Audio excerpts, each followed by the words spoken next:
नगमाना शहजादी advocate के एजाज में international lawyers association UK Lahore chapter के नायब सदर मुंतखब होने पर पूर्व वकार तकरीब का इनेकाद किया गया। तकरीब में ILA लाहौर चैप्टर के सदर Ashiq Ali Rana, general secretary Mohammad Ishaq Bariyar, finance secretary Sheikh Adil Shahid और दीगर ओहदेदारान मेंबरान की शिरकत। नगमाना शहजादी को मुबारकबाद दी और नेक तमन्नाओं का इजहार किया गया। तकरीब में ILA की काविशों को सराहते हुए दीगर मसाइल और मुश्किलात के हल के लिए हिकमत अमली तय की गई। जी, आज international lawyer association Lahore chapter की मीटिंग थी। हमने आज की मीटिंग में नगमाना शहजादी एडवोकेट हाई कोर्ट को एज अ वाइस प्रेसिडेंट और जो लेडीज़ विंग को हमारा साथ लेके चलेंगी उनको अपॉइंट किया है, ताकि हमारे जो ILA की एनुअल लीगल कॉन्फ्रेंस आ रही है 2023 में, 2024 की जो कॉन्फ्रेंस है उसमें भी हमें ज्वाइन करेंगी। और हमारे जो अपकमिंग इवेंट्स हैं और सेमिनार्स हैं, ये वर्कशॉप्स होंगी, उनके वाले से भी हमने आज कमेटी कंस्टिट्यूट की है एजुकेशन के वाले से, जिसको मलिक जलील वान साहब को चेयरमैन बनाया है। दूसरी कमेटी हमने कंस्टिट्यूट की है जो हमारी legal aid, free legal aid committees होगी, जो प्रिजनर्स को और जो ऐसे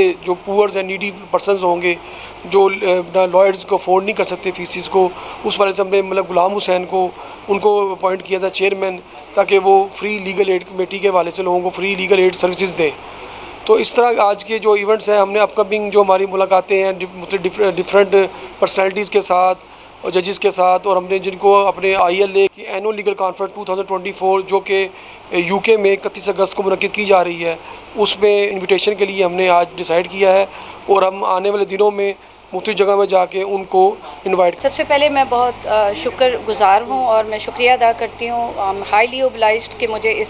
सीट के लिए सिलेक्ट किया गया है, और मेरी पूरी एफ़र्ट होगी, कोशिश होगी, हम प्रैक्टिकल वर्क करेंगे कि हम अपनी सीट को जस्टिफाई करें and of course with our efforts, और पूरी कोशिश करेंगे कि हम अपनी जो जिम्मेदारियां मुझे एज अ वाइस प्रेसिडेंट सौंपी गई हैं उसको हम ऐसे तरीके से जो है पूरी करें। और जो सबसे मेन टास्क है जो मैं समझती हूँ कि इंटरनेशनल लॉयर्स एसोसिएशन की जो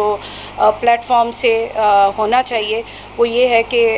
इंशाल्लाह हमारे जो भी एजेंडा है या स्ट्रेटजी है उसको हम डिस्कस करेंगे और उसको हम प्लेटफॉर्म पे लेके आएंगे और कोशिश करेंगे कि उसको उस एजेंडा को हम एग्जीक्यूट करें, और इंशाल्लाह हमारा काम होता सबको नज़र आएगा।